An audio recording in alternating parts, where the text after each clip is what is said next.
근데도 예, 이렇게 오늘 공부를 하기 위해서 오셨네요. 정말 주님께서 여러분을 축복해 주시기를 빕니다. 자, 주님의 기도를 하고 시작하겠습니다. 성부와 성자와 성령의 이름으로 아멘. 하늘에 계신 우리 아버지, 아버지의 이름이 거룩히 빛나시며 아버지의 나라가 오시며 아버지의 뜻이 하늘에서와 같이 땅에서도 이루어지소서. 오늘 저에게 일용할 양식을 주시고 저희에게 잘못한 일을 저희가 용서하오니 저희 죄를 용서하시고 저희를 유혹에 빠지지 않게 하시고 악에서 구하소서. 성부와 성자와 성령의 이름으로 아멘. 참 예수님, 오늘은 다니엘서, 오늘은 5장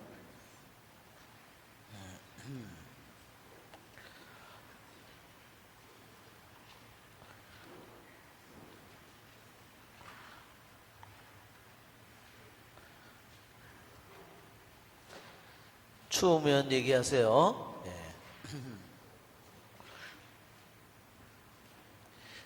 자, 다니엘서 5장 우리가 먼저 읽고 시작하겠습니다. 왕궁벽에 글자가 저절로 쓰이다. 벨사차르 임금이 1000명에 이르는 자기 대신들을 위하여 큰 잔치를 벌이고 그 1000명 앞에서 술을 마시고 있었다. 술기운이 퍼지자 벨사차르는 자기 아버지 네부카드네자르가 예루살렘 성전에서 가져온 금은 기물들을 내오라고 분부하였다. 임금은 대신들과 왕비와 후궁들과 그것으로 술을 마시려는 것이었다. 예루살렘에 있던 성전 곧 하느님의 집에서 가져온 금기물들을 내오자 임금은 대신들과 왕비와 후궁들과 함께 그곳으로 술을 마셨다. 그렇게 술을 마시면서 금과 은, 청동과 쇠, 나무와 돌로 된 신들을 찬양하였다. 그런데 갑자기 사람 손가락이 나타나더니 촛대 앞 왕궁 석고벽에 글을 쓰기 시작하였다. 임금은 글자를 쓰는 손을 보고 있었다. 그러다가 임금은 얼굴빛이 달라졌다. 떠오르는 생각들이 그를 놀라게 한 것이다. 거리에 뼈마들이 풀리고 무릎이 서로 부딪혔다. 임금은 큰 소리로 주술사들과 점성가들과 점술사들을 데려오라고 외쳤다. 임금은 또 바빌론의 현인들에게 말하였다. 누구든지 저 글자를 읽고 그 뜻을 밝혀주는 사람은 자주색 옷을 입히고 금목걸이를 목에 걸어주고 이 나라에서 셋째 가는 통치자로 삼겠다. 그리하여 임금의 현인들이 모두 들어왔지만 그 글자를 읽지도 못하고 임금에게 그 뜻을 설명하지도 못하였다. 벨사차르 임금은 크게 놀라며 얼굴빛이 달라지고 대신들은 혼란에 빠졌다. 대왕후가 임금들과 대신들이 하는 말을 전해 듣고 연회장으로 가서 말하였다. 임금님, 만순무강하시기를 빕니다. 임금님께서는 이런저런 생각으로 놀라시거나 얼굴빛이 달라지실 까닭이 없습니다. 임금님의 나라에는 거룩하신 신들의 영을 지닌 사람이 하나 있습니다. 임금님의 아버지 시대에 그는 형안과 통찰력과 신들의 지혜 같은 지혜를 지닌 사람으로 드러났습니다. 그리하여 임금님의 아버지 네부카드네자르 임금님께서는 그 사람을 요술사들과 주술사들과 점성가들과 점술사들의 우두머리로 세우셨습니다. 임금님의 아버지께서 그렇게 하셨습니다. 네부카드네자르 임금님께서 벨트사차르라는 이름을 지어주신 그 다니엘이 빼어난 정신과 지식과 통찰력을 지녀 꿈을 해석하고 수수께끼를 풀며 어려운 문제들을 풀어내는 사람으로 드러났기 때문입니다. 이제 다니엘을 부르십시오. 그가 저 글자의 뜻을 밝혀줄 것입니다. 네, 우리가 마저 읽는 게 나을 것 같죠? 요까지만 읽고 먼저 시작하겠습니다. 자, 먼저 우리가 이 다니엘서 5장은 정말 굉장히 흥미로운 그런 부분이에요. 정말 갑자기 몸은 없는 손만 나타나서 왕국벽에다가 글을 썼다고 했습니다. 우리가 그림이나 이런 자료들을 공부 자료를 한번 보면 이것은 예루살렘 언제 일어난 일이냐면 이것이 바로 바빌론 제국의 마지막 날이에요. 그러니까 바빌론 제국의 첫 번째 왕이 누구죠? 네부카드네자르 왕이죠. 네부카드네자르 왕이 아시리아를 물리치고 말하자면 이집트도 물리치고 정말 대왕의 소리를 듣는 사람이 네부카드네자르입니다. 그가 카르케미스라는 전투에서 말하자면 그 두 연합군을 무찌르고 말하자면 바빌론 제국을 아시리아 제국을 무너뜨리고 바빌론 제국을 건설했는데 이 오늘 나오는 장면이 바빌론 제국의 최후의 날이에요.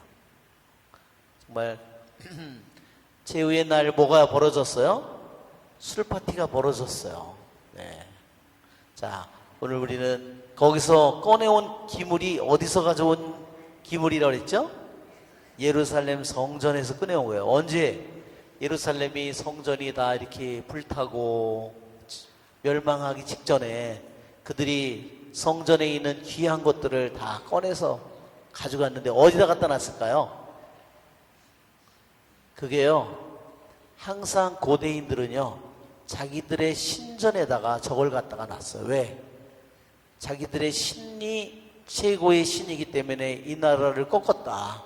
그래서 전리품으로 이스라엘의 신전에 있는 모든 물건을 가져다가 바빌론의 신전 마르둑이라는 이런 신전에다가 가져다가 그거를 갖다가 놓는 겁니다. 거기에 계속 이제 그 기물들이 즉 예루살렘 성전에서 무엇을 위해서 쓰는 거죠? 하느님을 위해서 사용되는 기물이에요. 말하자면 하느님께 바치는 피를 봉헌하는 그러한 그릇 또는 와인, 포도주를 따르는 그런 성작 이런 분향 금기 그릇 이런 것들이죠.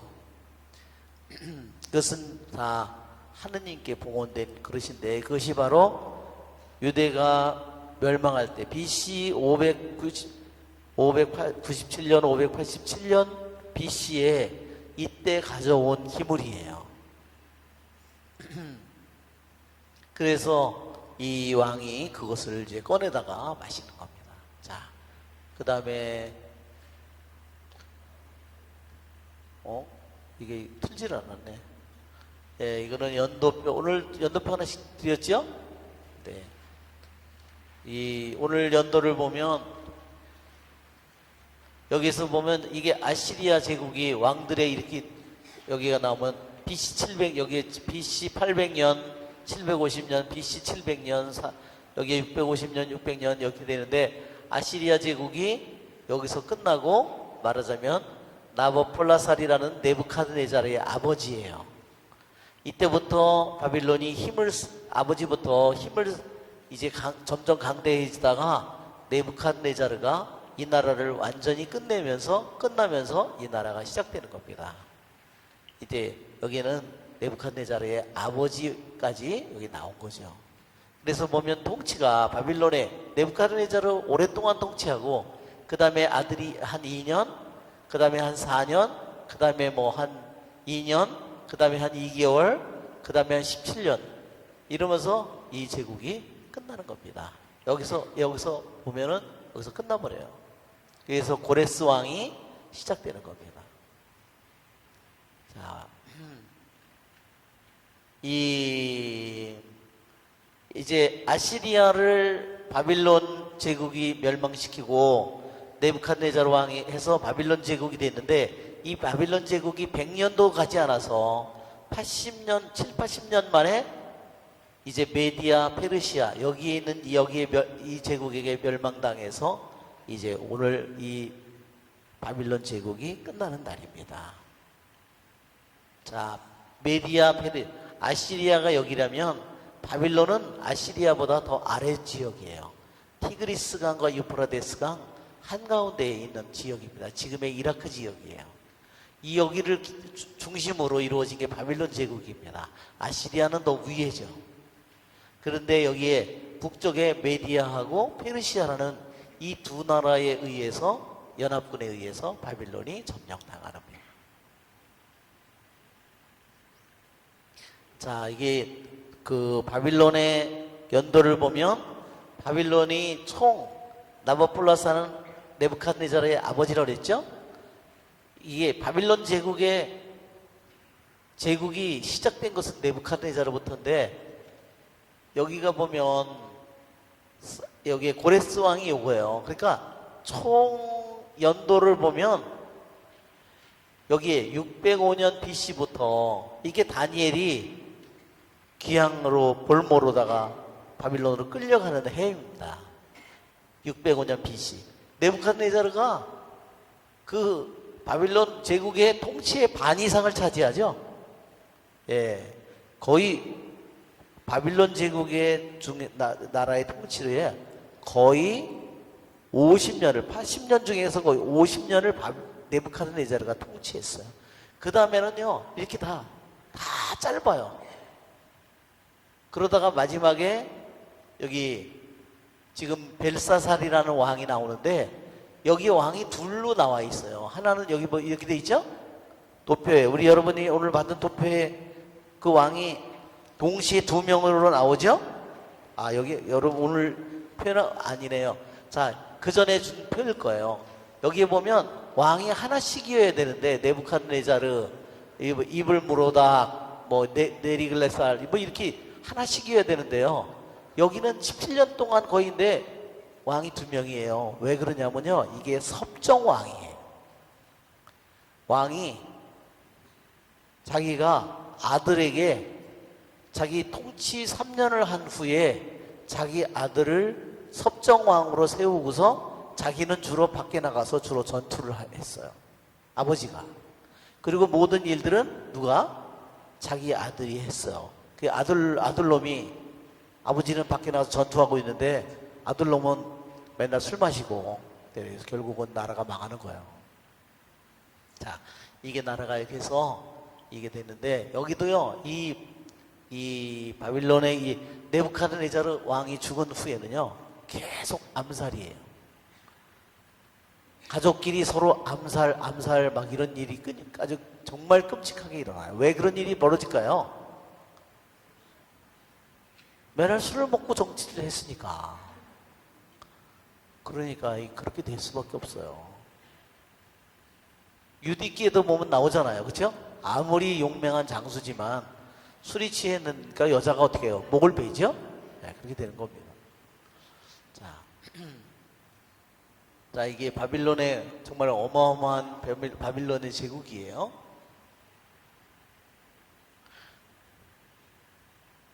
그런데 이렇게 이 바빌론 제국이 망할 거라는 거를 이미 누가 예고했냐? 예언이요. 누구를 통해서 이미 예언이 나왔냐면요, 이사야 예언자를 통해서 이미 바빌론 이게 멸망하기 150년 전에 이미 이것이 바로 이사야 예언자를 통해서 예언이 나와 있어요. 그게 이사야 44장에 나와 있는 이야기입니다.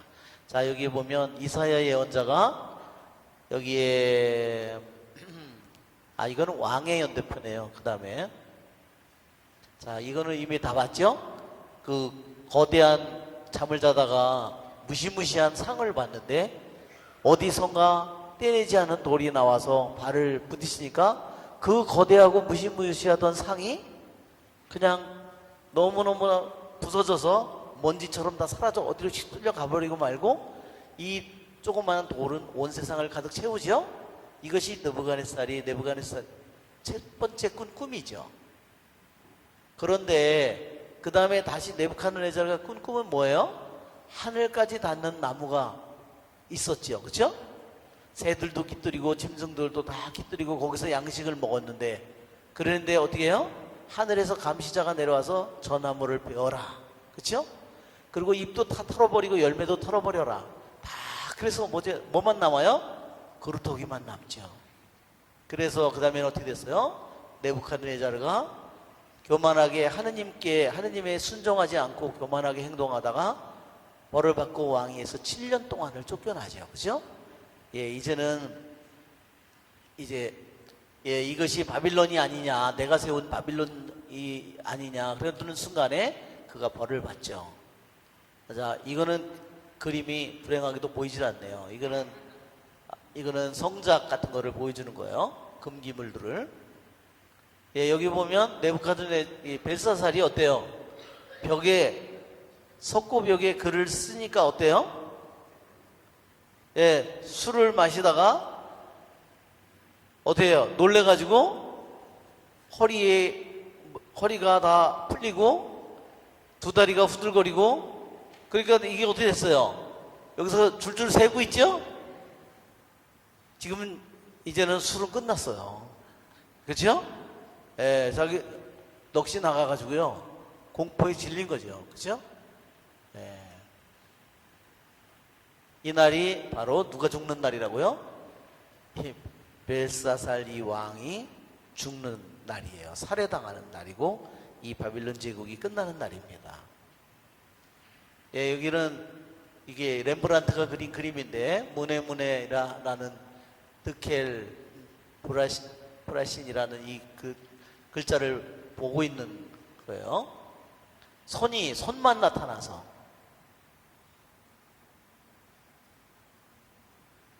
이거는 정의의 여신, 정의의 저울이라는, 이거는 삼손의 모습입니다. 자, 우리가 1절을 먼저 한번 보면, 벨사찰 임금이 1000명에 이르는 자기 대신들을 위하여 큰 잔치를 벌이고 그 1000명 앞에서 술을 마시고 있었다. 자, 이렇게 벨사차르 임금이 왕궁에서 정말 1000명의 정말 고관들을 다 불러다가 이 거대한 파티를 하고 있죠? 근데 이날이 상황이 어떻게 돼 있었냐면요, 이때의 상황은 어떤 상황이었냐면, 이 바빌론 제국의 이 왕궁이요, 맨 앞으로 그림으로 가면 이 바빌론 제국이 완전히 포위되어 있었습니다.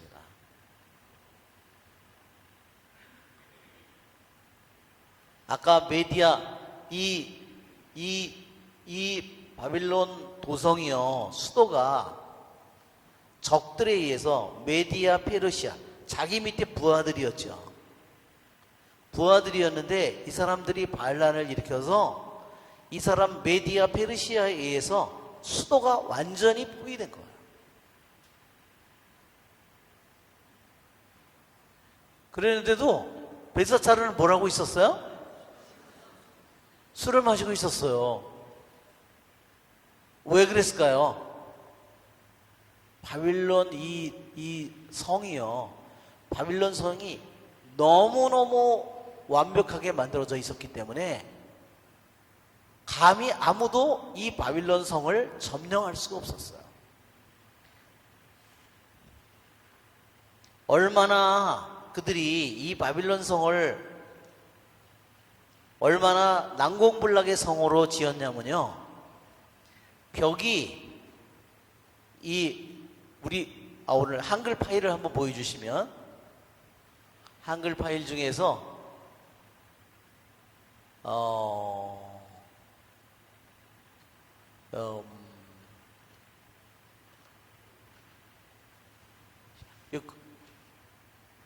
가게도 말고 교만이 앞서간 여기 거기 W자 있지요? 그거 한번 열어봐 주세요. 예, 여기 예, 이 그림을 보면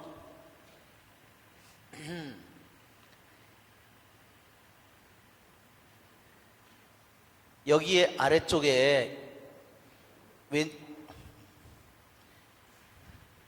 이쪽 부분을 해야 되는데요. 이 성이 적들이 포위를 하게 되면 제일 먼저 뭐가 제일 문제죠? 물하고 식량이 문제죠.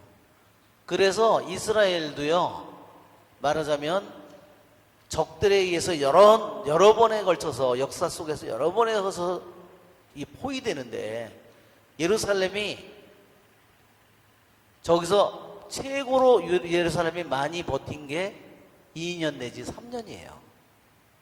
사마리아도 2년 3년을 버텼어요. 그 성 안에서 2년 3년을 버티려면은 식량은 어떻게 했을까요? 최소한대로 매일매일 양을 나눠줬죠. 물도 나눠줬죠. 근데요, 이 바빌론 성은 이 성 자체가요, 너무너무 거대해서 이 안에 저장된 식량이 몇 년치가 있냐면요, 거기에 있는 모든 군인이나 모든 사람들이 먹을 수 있는 음식이요, 식량이 20년치가 저장이 돼요. 그리고 그 궁이 얼마나 큰지, 거기에 햇빛이 얼마나 잘 들어요. 뜨거운 지역이잖아요. 심기만 하면 막 너무너무 잘 자라는 거예요. 물은 유프라데스 강이 옆에 있으니까 그걸 수로로 끌어들여 가지고 물은 무진장이에요. 그러니까 벽이 얼마나 두꺼웠냐면요, 벽이 두 벽이 있었는데 하나는 7.5m 벽이 있었고요, 성벽이. 하나는 3m가 넘는 벽이, 여기에 7.5m의 벽이 있고 또 그 안에 여기 벽이 있었는데, 이 사이는 뭐가 있었냐면 물이 흐르는 해자였다는 거예요. 그러니까 아무도 이거를 무너뜨릴 수가 없는 거예요. 아무리 그 양머리로 같이 된 이거 있잖아요, 파성추라고 하는, 성을 부수는 추라고 하는, 이걸로 아무리 해도요, 왜냐면 가운데에 해자가, 물이 있어서 저거를 뚫을 수가 없는 거예요. 그리고요, 저 꼭대기에는, 성벽도 꼭대기가 10m가 넘었다는 겁니다, 성벽이. 그리고 그 위에는 뭐가 있냐면요, 왜 배너에서 나오면 그 말, 경주 하는 말 있잖아요, 병거 있잖아요. 병거 4개가 동시에 달릴 수 있었다는 겁니다. 그 꼭대기에서. 그 어마어마한 거를 수십 킬로를 그거를 다 만들어 놓은 거예요, 위에다가. 그러니까 벨사살이 경비도 안 세웠다는 거예요. 청동문이 몇 개가 있었냐면 30몇 개가 청동문이 있었대요. 그러니까 그 당시에 무기로 뚫을 수가 없는 거예요. 그러니까 너희들이 포위하려면 해봐. 우리는 20년치 식량이 있으니까. 그리고 거기다 또 심어서 농사를 계속 지니까 알아서 해. 그러니까 뭐 했어요? 야, 지킬 필요도 없어, 우린 그냥 술만 마시면 돼, 한 거예요. 이유가 알겠죠? 그렇기 때문에 절대로 적이 들어올 수 없다는 겁니다. 그런데요, 이 성의 문제가 어디 나오냐면, 그 다음에 이쪽을 보면, 25피트고 하나는 11피트지요. 벽의 두께가. 20년 이상의 먹을 수 있는 식량이 있었고. 그러니까, 인간적으로는, 세상적으로는 너는 절대로 이 성을 정복할 수 없어. 너 하다가 너 늙어 죽을 거야. 그렇게 한 거예요. 자, 그러니까 여기서 웃기고 자빠졌네. 그러고서 술 먹고, 아이고 미친놈들, 그러면서 하고 있는 거죠. 그런데 아버지는 어디 있었다고 그랬어요? 아버지는 밖에 나가서 궁궐 밖에 나가서 거의 전쟁을 계속한 게 10몇 년 동안, 17년 동안을 한 거예요. 그러다가 아버지는 그 전투에서 죽었다고 그렇게 얘기합니다. 자, 이제 이 이렇게 자신만만했기 때문에 벨사차르는 아무것도 두려워하지 않는 거예요. 하느님도 아무것도 두려워하지 않고 이런 일들을 하고 있었던 겁니다. 이런 짓을 하고 있었어요.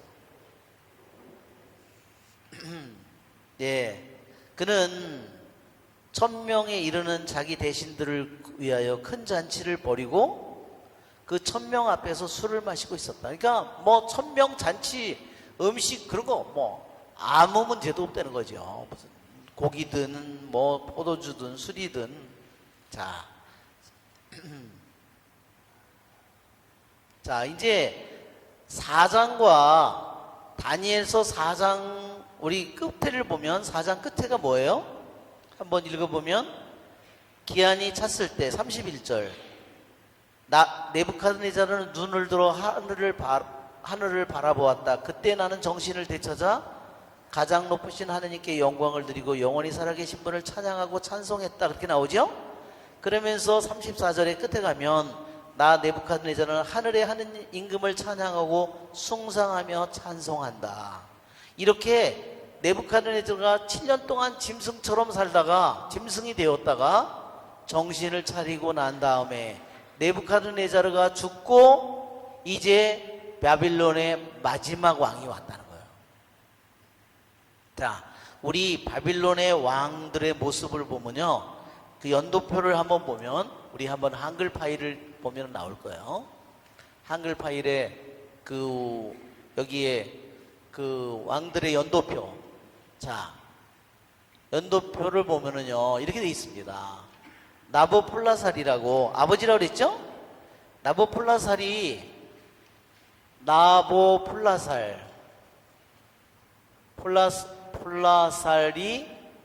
네부카드네자르의 아버지예요. 그래서 바로 네부카드네자르가 임금이 되죠. 그래서 약 50년 가까이 통치를 합니다.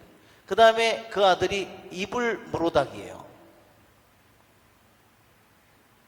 이래서 이 아들이 얼마나 못됐는지 이불무로닥이라고 했어요. 아주 나쁜 놈 무로닥이라고 이렇게 이름이 그렇게 붙인 거예요. 아주 2년 동안 그랬는데 이렇게 한다며요. 누구한테 죽었냐면 자기 동서한테 죽은 거예요. 말하자면 이 아버지의 딸 사위한테 죽었어요. 네부카드네자르의 사위한테 이 이불무로닥이 살아내었어요. 그래서 여기 이것이 바로 이게 네르갈이에요. 네르갈. 그런데 이 네르갈은 자기의 4년 동안 통치하다가 여기에 마르둑이라는 아들에게 넘겨줬어요. 그렇지만 이 아들도 또 살해당해요. 이 마르둑도 2개월 통치를 하다가 살해당했습니다. 그래서 여기에 나보니두스라는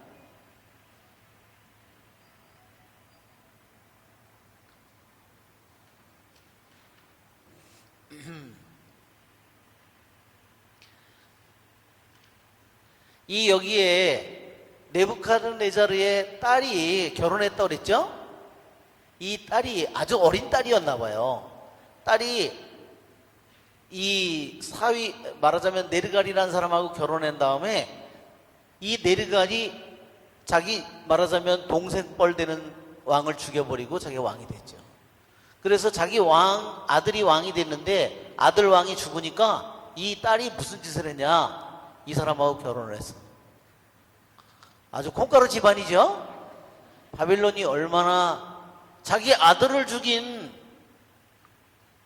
그러니까 왜 그러냐면 이 당시에는요 나라를 차지하면 전에 왕에 있던 부인들은 다 자기 부인이 되는 거야. 그러니까 여기 나보니두스하고 여기에 있는 네부갓네살을 딸하고 결혼을 하게 된 거예요. 그래서 왕비가 됐다는 거야, 다시. 정말 무서운 여자죠? 아니야, 그 당시에는 뭐 여자가 별로 선택할 결혼 저기가 없을 거야. 왜? 그 나라를 차지하면 이전의 부인들은 다 자기 있게 되니까, 뭐 왕비든 후궁이든 첩이든 모두 다 부인 되는 거니까. 뭐 제 생각에는 부인을 나무랄 수는 없을 것 같아요. 근데 너무 기가 막힐 거 아니에요. 자기 아들을 죽인 그 사람과 살아야 되니 정말. 그래가지고 이 나보니두스는 자기 아들, 여기 지금 말하는 이 왕과 말하자면 벨사살 왕의 아들에게 섭정을 시키면서, 벨사살에게 섭정을 시키고, 그러면서 말하자면 동시에 이 나라가 이제 여기서 끝난다 하는 거죠. 참 굉장히 어때요? 바빌론이라는 게 바빌론이라는 말이요, 바벨이라는 말에서 나왔다는 거. 바벨 뭔지 알죠? 혼돈이잖아요. 정말 혼돈의 제국이에요. 정말 군사적으로는 정말 엄청나게 강한 힘을 가졌고, 뭐 그 도시 건설이나 뭐 이런 데서는 세상에서는 온갖 영화를 다 가지고 있지만, 그러나 그 제국이 움직여 나가는 모습을 보면 완전히 혼돈 자체 모습을 보여주고 있어요.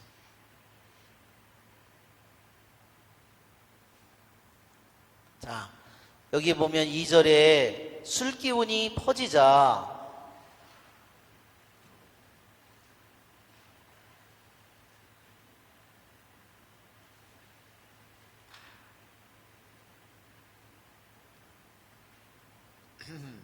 벨사찰은 자기 아버지 네부갓네자르가 예루살렘 성전에서 가져온 그물 기물들을 내오라고 분부하였다.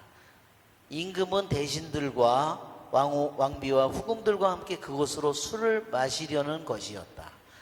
예루살렘 성전에서 가져온 그물 기물은 뭐를 위해서 봉헌된 그릇이죠? 하느님을 위해서 봉헌된 기물이죠.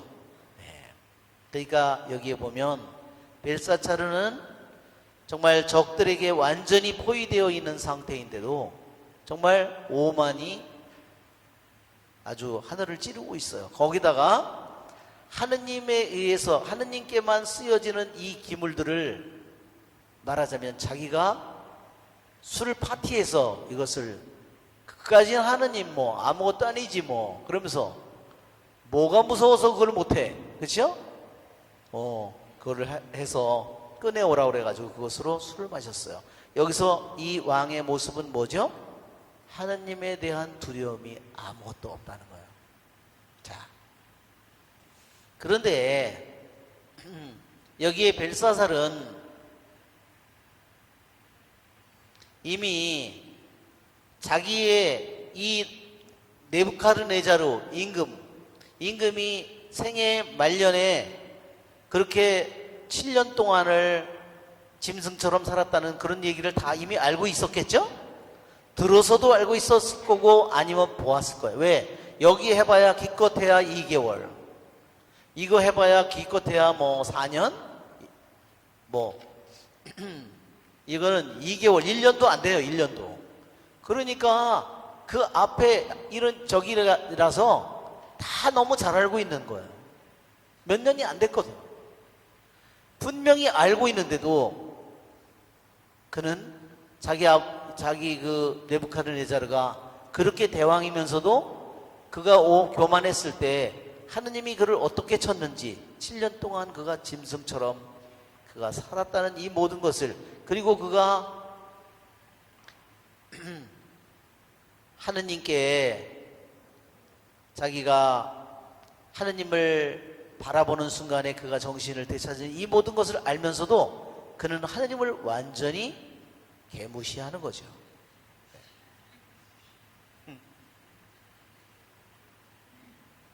그까지는 하느님 아무것도 아니다 하는 겁니다.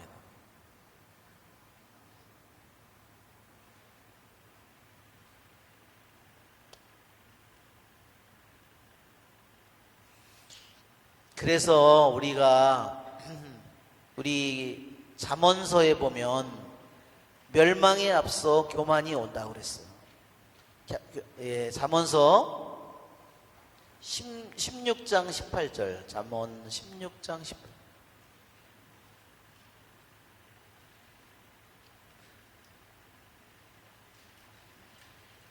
파멸에 앞서 교만이 있고 멸망에 앞서 오만한 정신이 있다 그러죠?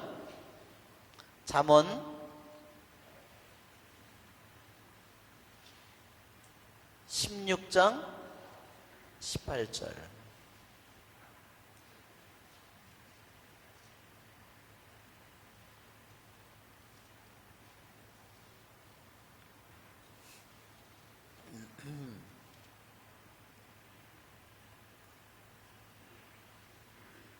자, 그리고 20장, 잠언 20장 1절을 보면 술은 빈정꾼, 독주는 소랑꾼, 그것에 취하는 자는 모두 지혜롭지 못하다. 그랬죠?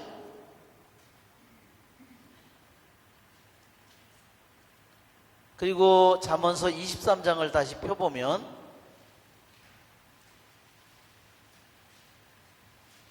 (23장) 29절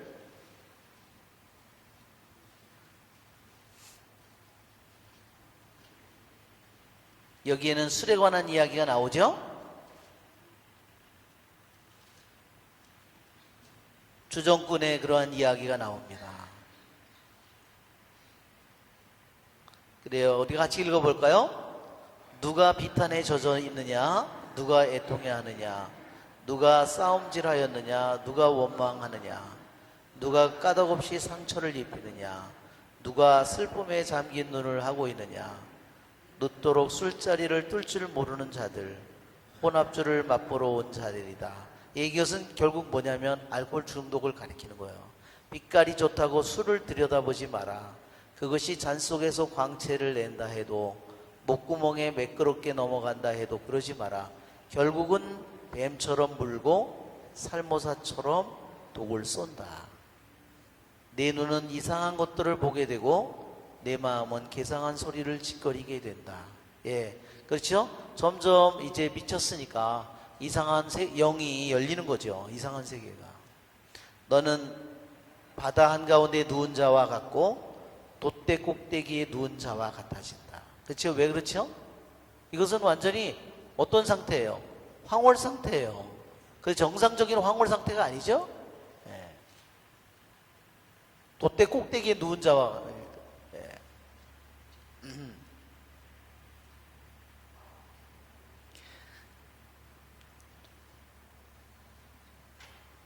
자, 그래서 여기에 있는 벨사차르는 하느님 두려운 줄을 모르고 자기 육신의 만족만을 찾고 있어요.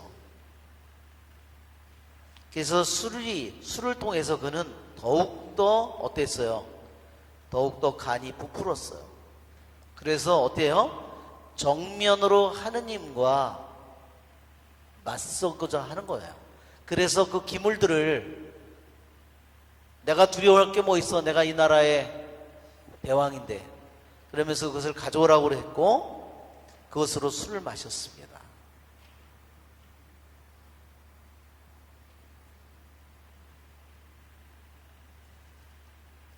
자, 그렇게 술을 마시면서 금, 은, 청동과 새, 나무와 돌로 된 신들을 찬양했다. 뭐를 찬양했습니까? 진짜 신이 아닌 걸 가지고 우상들을 찬양했죠? 예, 그 그릇은 하느님께 바쳐진 그릇인데 하느님께 바쳐진 그릇을 가지고 포도주를 따라 가지고 누구를 찬양했어요? 예, 헛된 우상들을, 거짓 신들을 찬양했어요. 그래서 교부들은 얘기했어요. 그것이 마르두게 신전에 그대로 있었다면 하느님은 벌을 내리지 않았을 것이다. 그러나 그것을 구태여 꺼내다가 그것이 하느님을 위해서 쓰여지는 기물인데 그의 선왕들은 네부갓네자르 왕은 그것을 감히 건드릴 생각을 안 했다는 거예요. 아무리 대왕이지만.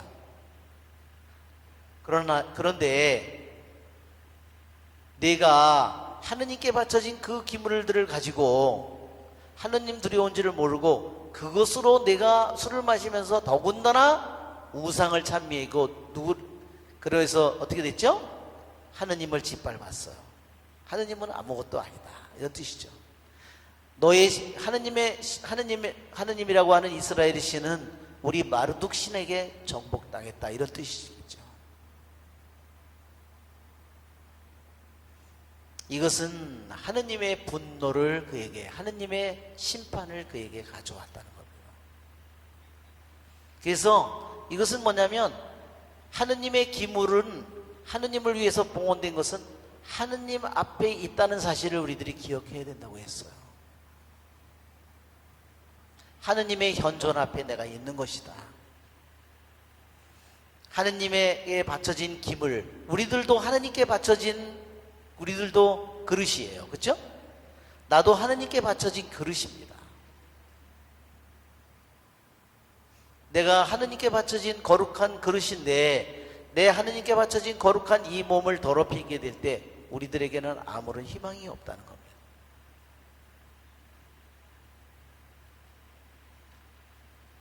그래서 잠언 29장 1절을 한번 보세요. 잠언 29장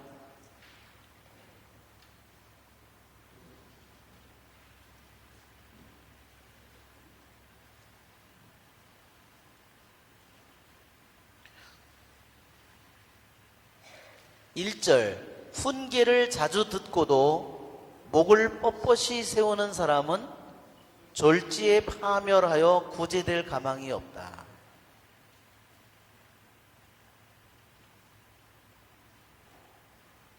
예, 여기에 원래 그 히브리어 성경에는요, 많은 꾸지람을 들었는데도 자기 목을 뻣뻣이 하는 사람은 갑자기 그 목이 부러질 것이다. 누가 생각나죠? 사무엘의 스승 엘리가 생각나죠? 아들이 어때요? 맨날 아들들이 엘리 대사제의 뒤를 이어서 사제의 역할을 하는데 어떻게 해요? 제물이 하느님께 바쳐지기도 전에 솥에다가 쇠서랑을 꽂아가지고서 고기를 가져오라고 그렇게 하다가 결국은 하느님이 꾸짖는데도 아들을 야단 안 치죠? 결국 어떻게 해요? 엘리가 계약에게도 뺏겼다, 두 아들도 다 전쟁에서 죽고, 그쵸? 뒤로 넘어져서 목이 부러져 죽고, 며느리는 애를 낳다 죽고, 그쵸? 이게 그러한 것이 생각나요.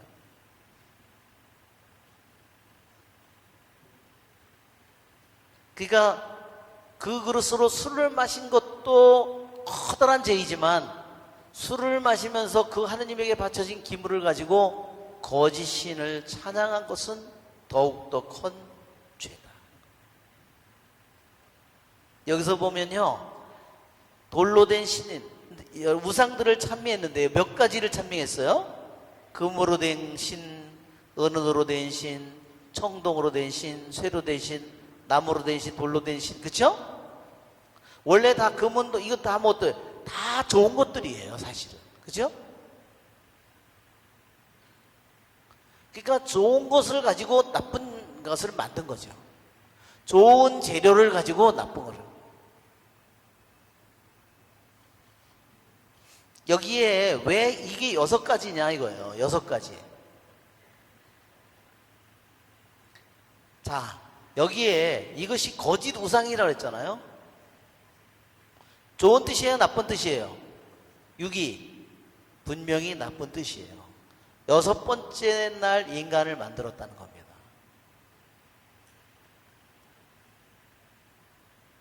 이것은 하느님께, 그래서 666도 나쁜 숫자라는 게 그겁니다.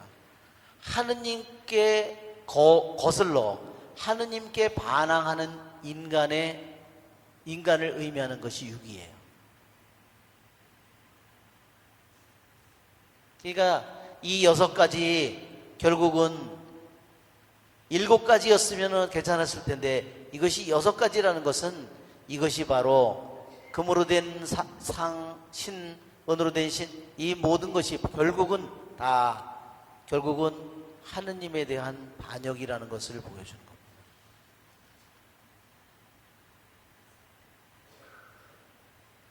자, 그런데 갑자기 사람 손가락이 나타나더니 촛대앞 왕궁 석고벽에 글을 쓰기 시작했다. 예, 아까 우리 그림 중에요. 흐려가지고 그림이 안 보였는데, 이 페르시아 이 왕홀에 보면요. 거대한 이 왕홀 앞에 50m짜리 연회실이 있다는 거예요. 그걸 고고학자들이 발견해낸 겁니다.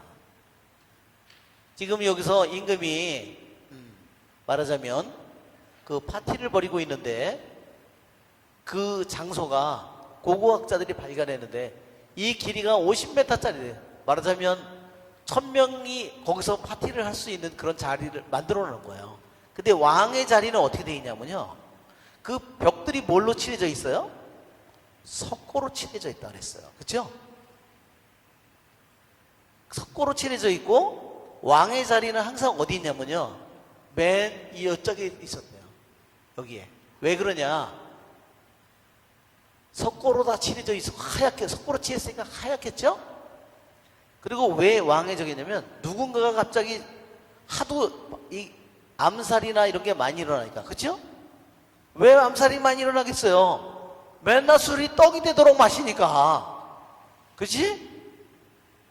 그러니까 내시가 죽이기도 하고 뭐 부하가 죽이기도 하고 이런 암살이 끊임없이 반복돼서 일어나는 거예요.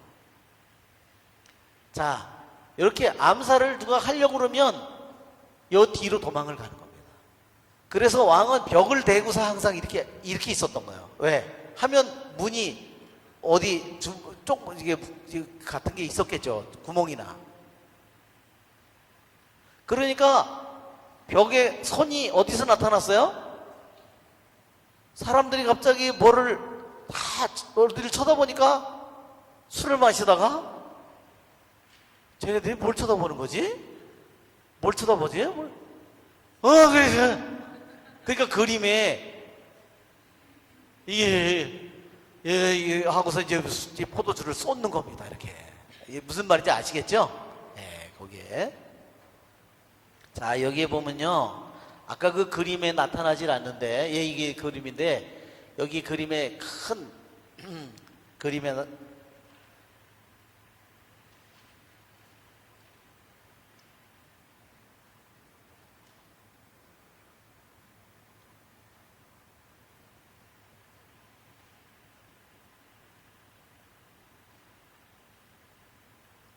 뒤로 가서 있네.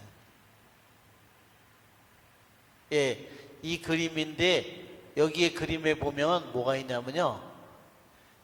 여기에는 지금 사람 손가락이 나타나더니 촛대 앞이라는 말이 있어요. 이 촛대 앞은 뭐냐면 메노라를 가리킵니다.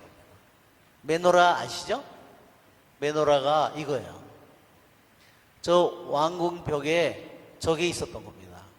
저게. 이렇게 옛날 지금처럼 아무리 왕궁이라 하더라도 형광등이 있어요? 없지요. 예.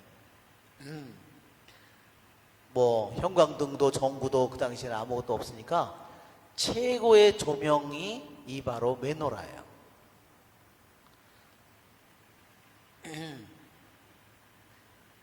여기에 메노라라는 표현을 쓴 것은 뭐냐면 그것이 메노라는 어디에 있어요? 예루살렘 성전에 있는 거죠, 원래? 예루살렘 성전에 예루살렘 성전이라고 하면 안에가 지성소가 있고 여기에 지성소가 있고 여기가 성소라면 성소에 제일 여기에 이게 뭐예요? 만남의 장막, 이게 휘장이에요. 휘장. 여기도 커튼이 하나 있었어요. 들어갈 때. 그리고 여기도 커튼이 하나 있었고. 그러니까 여기는 1년에 한 번밖에 못 들어간다 그랬죠? 요 앞에 여기에 있는 게 뭐냐면 분향제단이에요.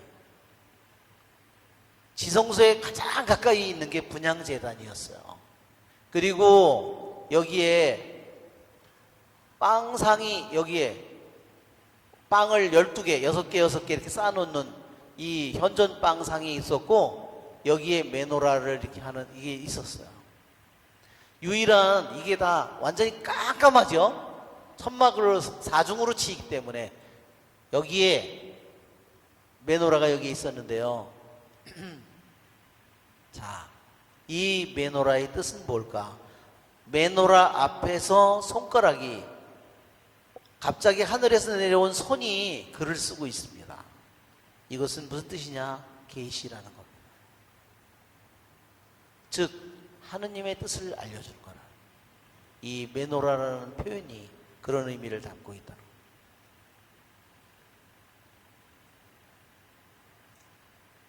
그러니까 사람 손가락이 나타나서 메노라 앞에서 그 메노라가 불을 비추는 그곳에 그 글자를 쓰는 것은 바로 하느님의 계시요 하느님의 뜻을 알리는 것이다.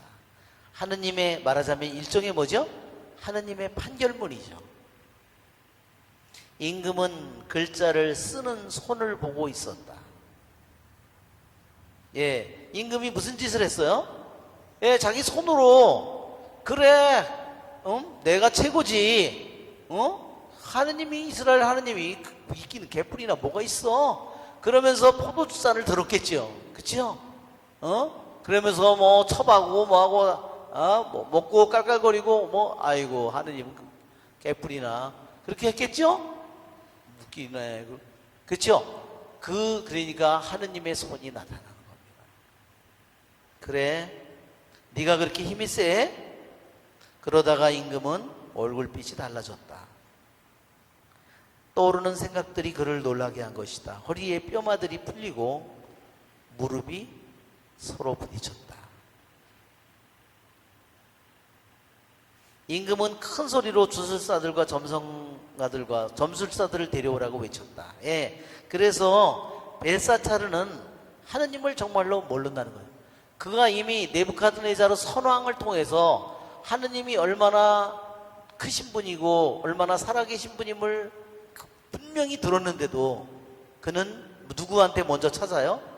다 거짓 우상을 섬기는 주술사들, 점성가들, 점술사들을 불러오라고 시킵니다. 그것이 바로 벨사사르의 임금의 그런 정신이에요.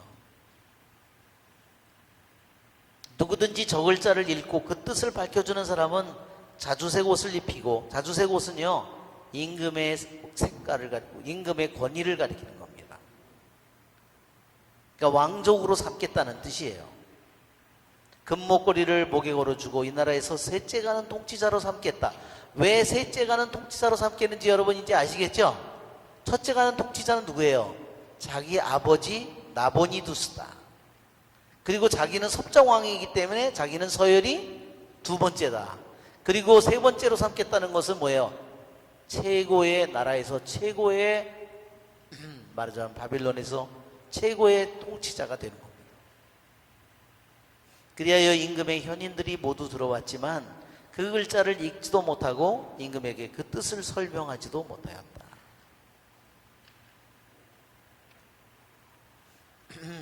이제 그 전에 네부카드네자르의 경우에는 꿈이었죠? 꿈이었는데 여기서는 뭐예요?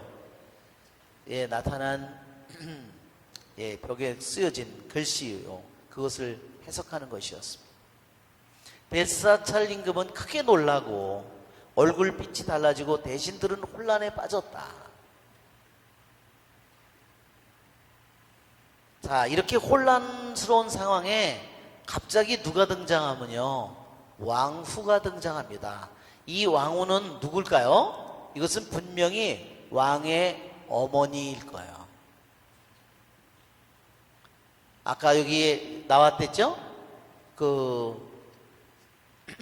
네부카드네자르의 아주 어린 딸, 그래가지고 결혼했는데 그 남편이 자기 동생을 죽이고 왕위에 올랐고, 그쵸? 그래서 나보니두스, 그래가지고 죽자마자 자기 아들 왕을 죽인 나보니두스의 부인이 되는 이 처참한 운명을 가진 이 사람, 그 사람일 확률이 높아요. 벨사찰의 엄마일 확률이.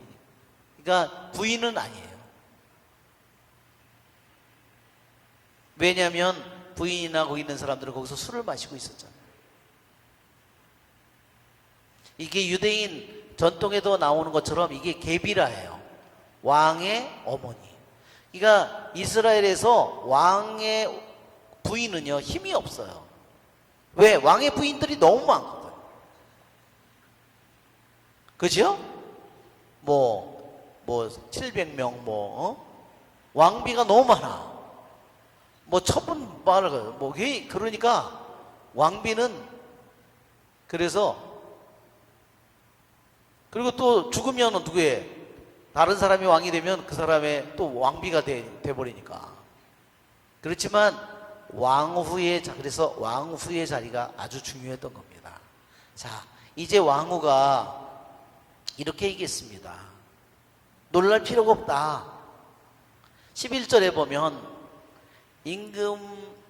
임금들의 나라에는 거룩하신 신들의 영을 지닌 사람이 하나 있습니다. 누구를 가리키는 거죠? 다니엘을 가리키는 겁니다. 임금님의 아버지 시대에 그는 형안과 통찰력과 신들의 지혜 같은 지혜를 지닌 사람으로 드러났습니다. 여기서 임금의 아버지는 누구예요? 벨사찰의 임금은 나보니두스죠. 그런데 왜 네부카드네자를 아버지라고 가르치냐면 아무런 피가 섞이지 않은 거예요. 그런데도 왜 아버지라고 그럴까? 여기서는요, 성경에서는 할아버지든 증조할아버지든 고조할아버지든 모두 다 아버지라고 불러요. 그러니까 여러분의 조상 다윗, 그렇죠? 그렇게 쓸 때 히브리 말로 그것도 아들이에요. 다윗의 아들, 다윗이 여러분의 아버지라고 할 때 그 아버지는 친아버지가 아니라 아버지 이 사람들을 모두 다 그냥 아버지라고 부른다는 거예요. 히브리에서. 아들도 손주, 증손주 모두도 다 뭐라고 부르냐면 그냥 아들이라고 부른다는 겁니다. 아시겠죠?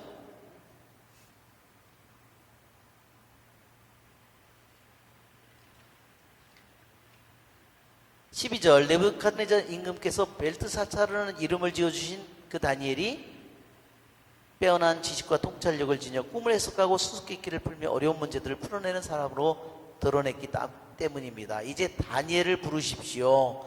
그가 저 글자의 뜻을 밝혀줄 것입니다. 이제 다니엘을 부르라고 이 게비라 말하자면 역할을 하는 왕의 어머니가 좋은 제안을 했어요. 자, 우리 잠시 쉬었다가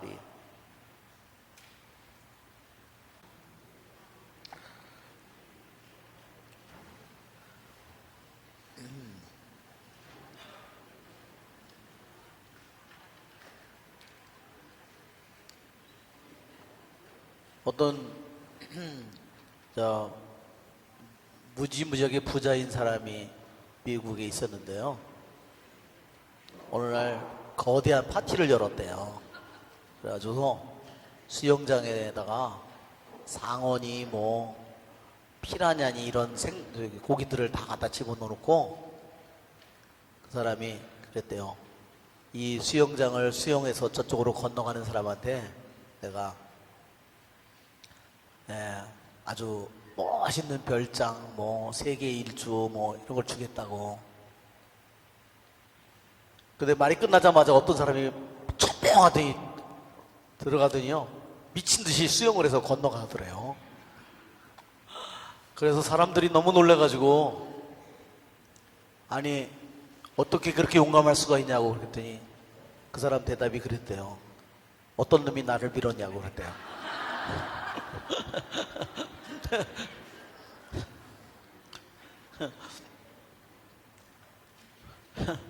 이게 우스갯소리죠. 예. 자, 다니엘을 부르십시오 그랬죠? 13절에 보면 다니엘이 글자를 해독하다. 다니엘이 이때 몇 살이나 됐을까요? 적어도 80이 됐을 거라는 겁니다. 왜냐하면 605년 BC에 그 연도표를 보면, 우리가 연도표를 보면, 맨 앞에 가서 연도표를 보면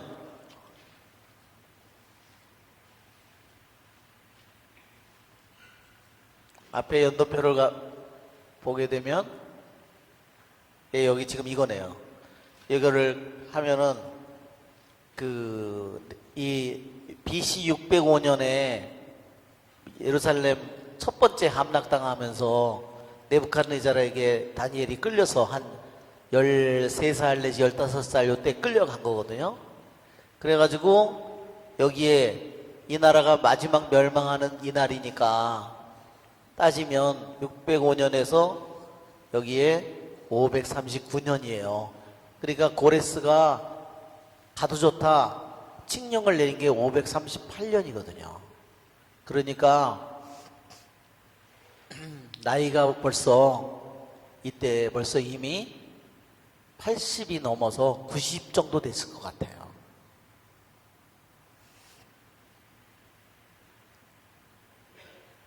이렇게 다니엘이 임금 앞으로 불려왔다. 임금이 다니엘에게 물었다. 그대가 바로 나의 부하 함께서 유다에서 데려온 유배자들 가운데 하나인 다니엘인가? 나는 그대가 신들의 영을 지녔을 뿐만 아니라 형안과 통찰력과 빼어난 지혜를 지닌 사람으로 드러났다는 말을 들었다. 여기에 보면 14절에 신들의 영, 11절에도 거룩한 신들의 영이라고 그랬죠? 자, 이 영이라는 말이 여기에 루아라고 그랬죠? 루아.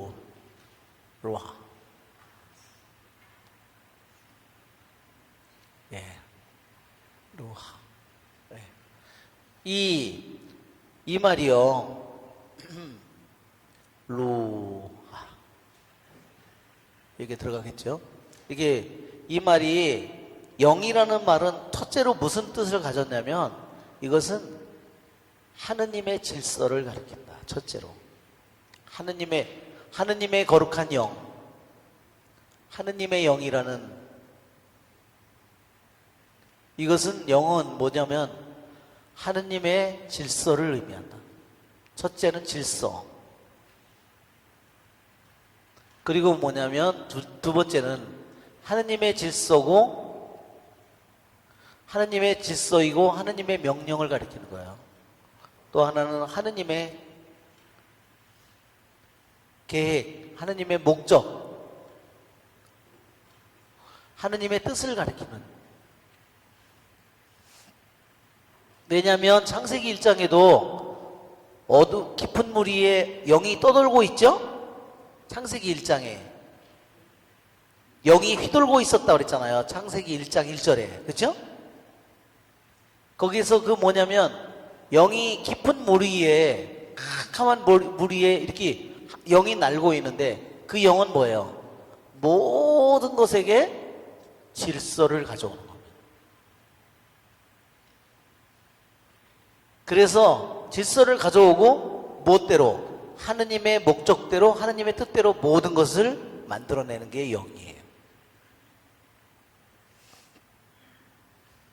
그러니까 성령도 우리 안에 들어오면 뭘 할까요? 나를 다 하느님이 원하는 질서대로 내 안에 질서를 다 만드는 겁니다. 내가 말하자면 뒤집혀 있거나 내가 삐뚤어져 있거나 그러면 나를 모든 거를 하느님이 본래 만든 그 제질서대로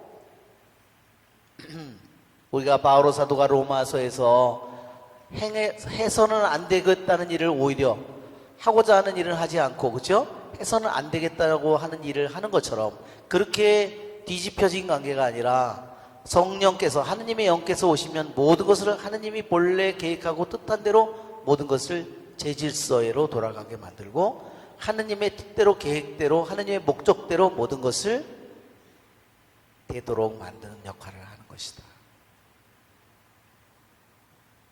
다니엘은 여기서 보면 이미 네부카드네자르 왕이 죽으면서 자리에서 쫓겨난 것 같아요. 그렇죠? 불려온 것을 보면. 왜냐하면 여기에서 나보니두스 이 벨사차르 임금의 자리에서 다니엘은 이미 없어요.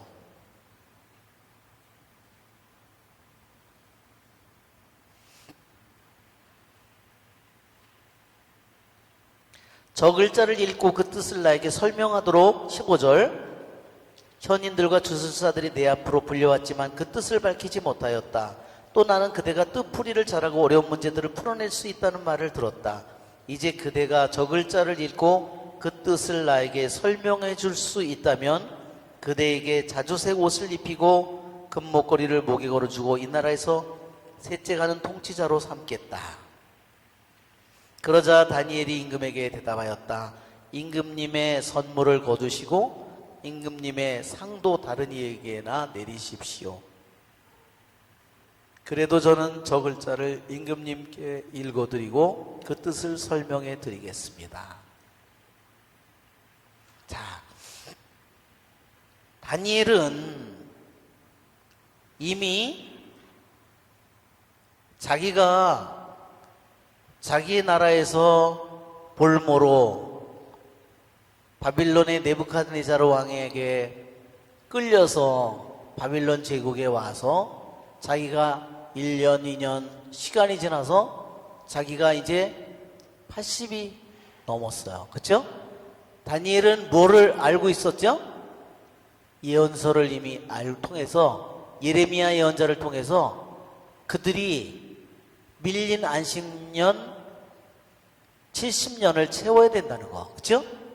70년이 이미 가까이 왔다는 거를 다니엘이 이미 계산하고 있었겠죠? 그래서 뭐를 하죠? 자기가 돌아갈 날이 가까이 왔다는 것을 알고 있었다는 겁니다. 이스라엘 민족이, 그러니까 다니엘은 끊임없이 성경을 읽으면서 끊임없이 귀양살이를 하고 있지만 끊임없이 자기 백성이 돌아갈 날을 그는 계산하고 있었어요. 하느님의 말씀은 반드시 틀림없이 이루어질 테니까. 그렇죠? 네, 그러니까 그게 놀라운 일입니다. 자, 605년 한번 계산해 보세요. 다니엘은 605년 BC에 몰모로 끌려갔어요. 그래서 70년이면 몇 년일까요? 535년이죠? 70년이면 535년이에요. 그런데 자, 이제 자기 자신이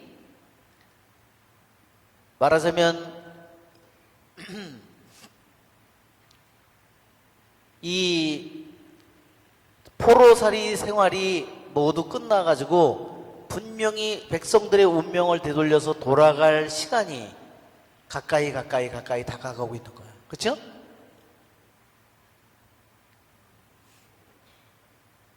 그리고 이미 이사야서를 한번 읽어보세요. 이사야서 13장을 한번 펴보세요. 다니엘은 이사야, 예레미야 이 모든 예언서들을 읽으면서 이사야서 13장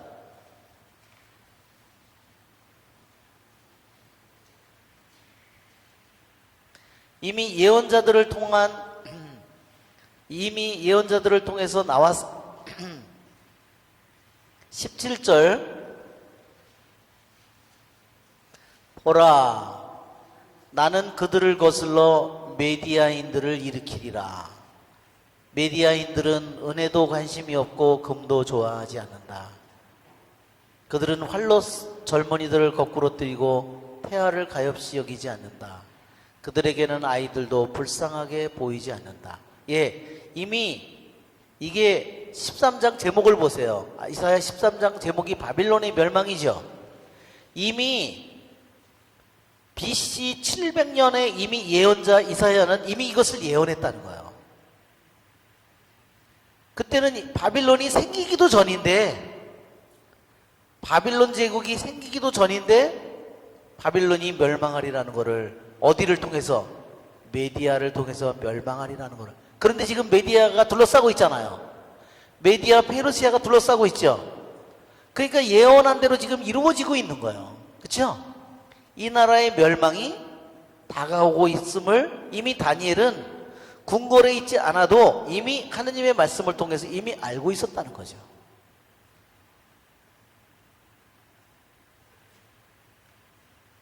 그리고 이사야서 44장을 한번 펴보세요. 44장. 우리가 지난번에도 읽었던 부분인데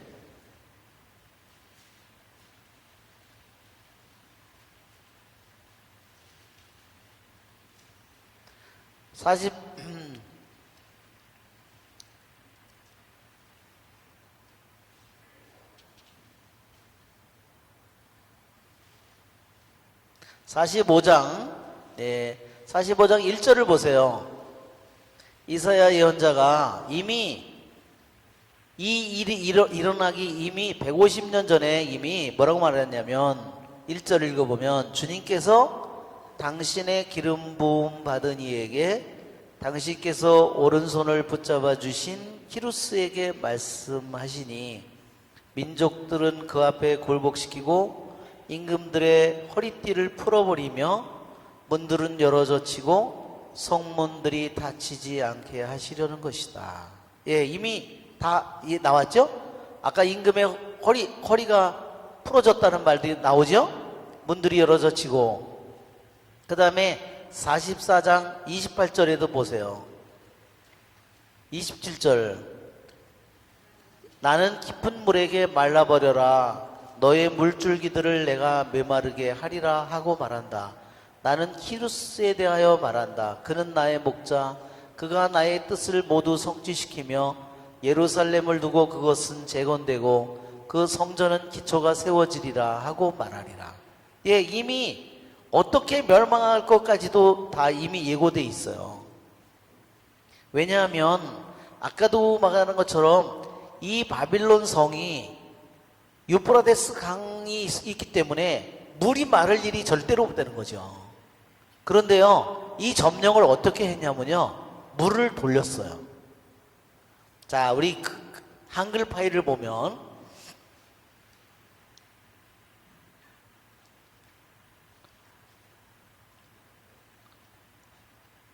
여기 침입작전.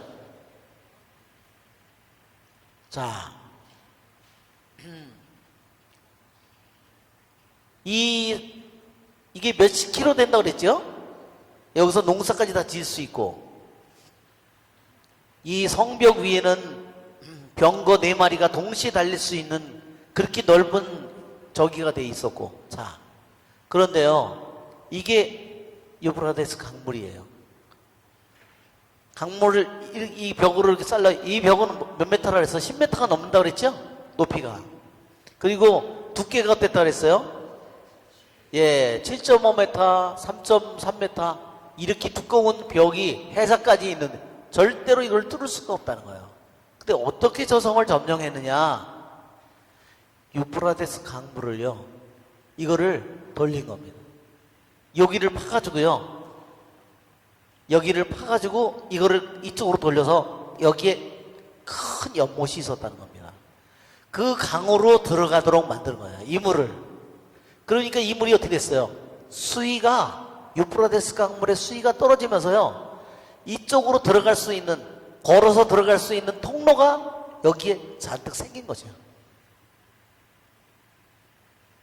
왜냐면 여기에 말하자면 이 강물의 수위만큼 그거를 절대로 뚫고 들어오지 못하도록 거기 구멍이 있었는데 물이 항상 차 있으니까 뚫고 들어오지 못했던 건데요. 그걸 어떻게 알았을까요? 2명의 배반자가 있었다는 겁니다. 그 뭐냐? 이 왕이 통치를 너무 잘못하니까 여기서 떨어져 나간 사람들이 이거를 알려줬다는 거죠. 예. 아무리 대제국이라 하더라도 그 성에 가지고 있는 이거를 강물만 조금만 파가지고 돌리면 이 강물이 수위가 낮춰지면 맨발로 이 성으로 들어갈 수 있는 길이 잔뜩 있다는 것을 그 사람들이 알려줬다는 거죠. 여기에 보면 뭐예요?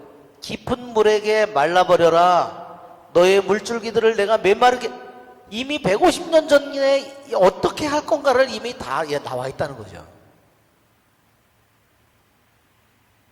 그러니까 다니엘은 어때요?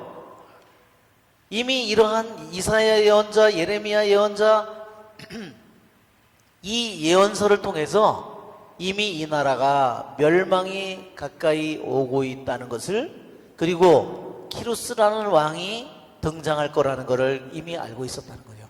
그리고 그 키루스라는 왕이 메데 페르시아의 키루스라는 왕이 이미 태어나서 자라고 있는 걸 몰랐을까요? 이미 알고 있었죠. 이제 키루스 왕에 대해서, 자, 이게 이미 다니엘은 이미 예언서를 통해서 이미 이 모든 일이 지금 진행되어 가고 있는 것을 알았던 거예요.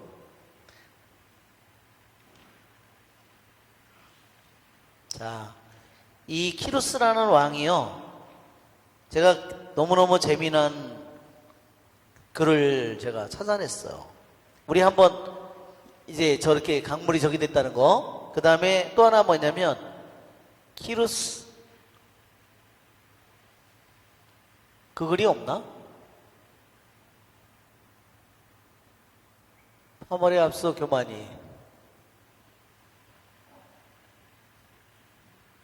패밀리 트리 한번 없나? 패밀리 트리라고 이쪽에 왼쪽에. 예, 이걸 예. 자, 이제 좀 더 작게. 자, 여기 보면요, 키루스라는 왕이 페르시아의 첫 번째 왕으로 이제 이 점령을 하는데, 메디아하고 페르시아의 저기 같이 연합을 해서 바빌론의 이 벨사차르를 말하자면 무너뜨리는 건데, 키루스가 이미 이사야 예언서에 44장 45장에 이미 나와 있고, 예레미야 예언서에도 이미 어떻게 이 나라가 멸망할 것인지가 이미 예언되어 있습니다. 키루스는요, 원래 키루스는 메대 왕의 아스티아게스라는 메디아 왕의 딸의 아들이에요. 그러니까 외손주예요. 자, 아까도 메디아하고 페르시아 지도에서 봤죠? 한번 지도를 다시 한번 메디아 페르시아를 한번 보면, 예, 여기가 북쪽 지방이 메디아고요, 아랫 지방이 페르시아예요.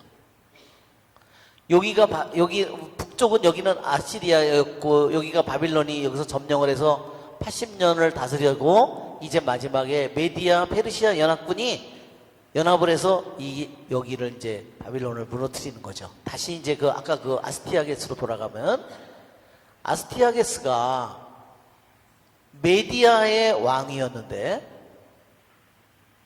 자기 딸의 이름이요, 딸의 이름이 만다네예요. 만다네. 뭐 조타네, 만다네, 뭐한데 하여튼 만다네. 아스티아게스라는 왕이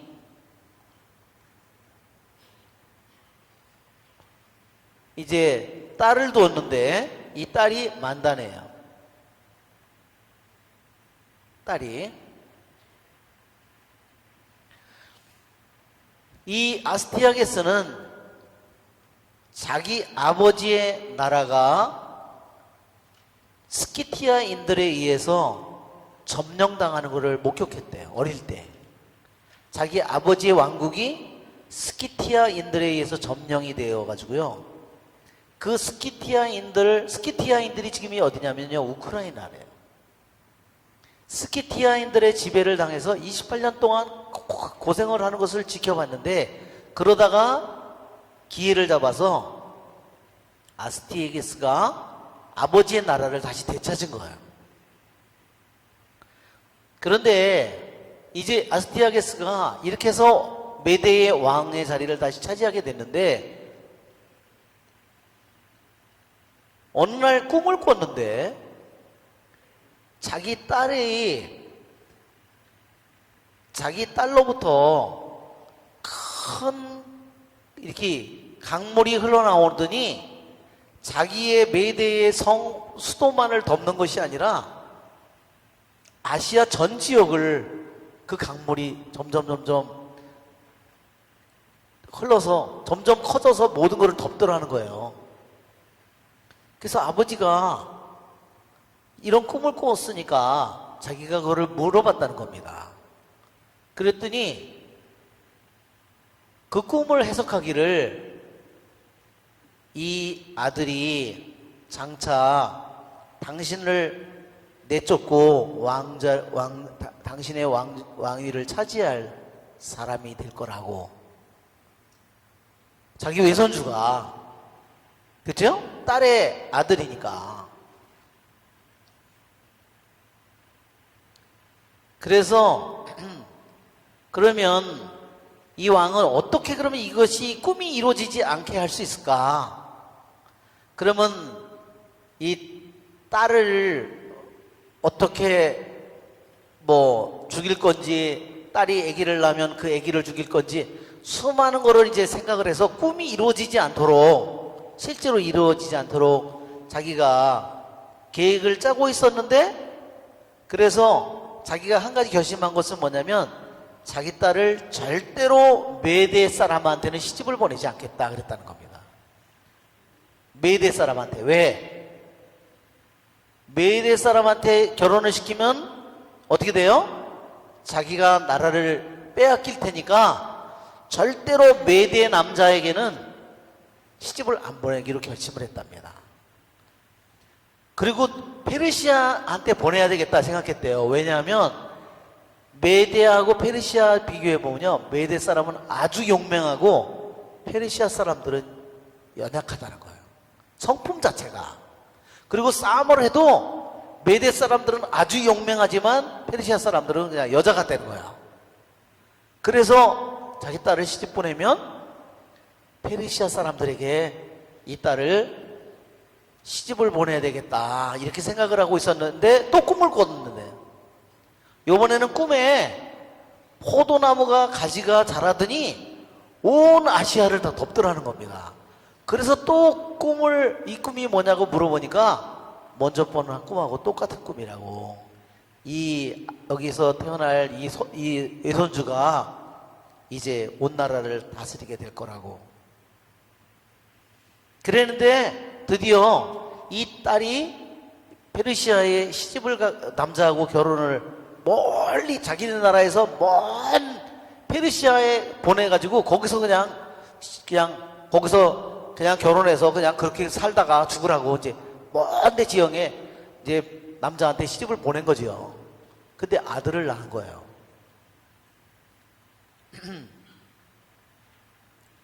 그랬는데 말하자면 그 아들이 낳자마자 그 아들을 몰래 빼돌렸어요. 죽이려고. 그래서 자기 가장 신복인 부하에게 이 아이를 죽이라 이렇게 명령을 내렸습니다. 그런데 그 부하는 자기가 왕손인 이 아기를 자기 손으로 죽이고 싶지 않은 거예요. 그래서 어떻게 했냐면 자기 신복에게 얘기를 해서, 야, 이 애기는 꼭 죽여야 하니까 네가 가서 죽여라 그렇게 얘기를 했다는 겁니다. 그런데 이 애기를 데리고 이제 깊은 산속으로 들어간 거예요. 산에 들어가서 이제 산에 목동인 그 가족 그 사람한테, 신복한테 부탁했는데, 그날 마침 그 애기를 죽이려고 이제 그 애기를 안고 갔는데, 자기 부인이 그날 애기를 낳았는데 사살을 한 거예요. 그래서 이 얘기는 뭐냐 그러니까, 이게 왕이 꼭 이 얘기를 죽이라고 했다고. 그러니까 여보, 그러면 죽일 필요가 없다. 어차피 우리 아기가 죽었으니까 그 아기를 대신 묻고 이 아기를 우리가 키우자 한 거랍니다. 그러니까 이제 완벽하게 그걸 확인하러 또 올 테니까 이 아기를 그냥 묻으면 그 모습이 있잖아요. 그러니까 애를 밖에다가 놔서 아기가 일부러 빨리 썩도록 만들었다는 겁니다. 3일 동안을 하니까 어떻게 됐겠어요? 그냥 부패됐죠. 그렇게 부패된 후에 그 아기를 묻고 이제 모든 거를, 그래서 이제 와서 그걸 사람들이 확인을 한 거예요. 진짜 죽었나 묻었나 모든 거를 다 그 이제 신복이 와서 확인을 한 겁니다. 그랬는데 10년 후에, 그렇지만 어떤 일이 생겼냐면 아이가 자기 할아버지 앞에 나타나는 일이 생긴 거예요. 벌써 10년이면 벌써 10살이 넘었죠? 왜 할아버지한테 가게 됐냐면 동네에서 옆에 동네 아들하고 게임 놀이를 했는데, 말하자면 왕놀이를 한 거예요. 근데 이 고레스가 왕으로 뽑힌 거예요. 그 중에서. 그 왕이 뽑히니까 왕이 뭐를 했냐면 경비병도 임명하고 군사들도 임명하고 무슨 뭐 요리하는 사람도 임명하고 왕비도 임명하고 다 할 거 아니에요. 했는데 한 명이 말을 안 듣더래요. 이 자기가 왕인데. 그러니까 경비병을 시켜서 이제 한 다음에 자기가 채찍으로 심하게 때리는데 그 사람이 귀족의 아들이었답니다. 그래서 그 귀족의 아들이 등에 상처를 심하게 입어가지고 자기 아버지한테 일러가지고 결국은 끌려서, 이게 정말 일개 목동의 아들이 귀족의 아들을 패가지고 채찍으로 등에 상처를 냈으니까, 그래서 왕 앞에 끌려갔다는 겁니다.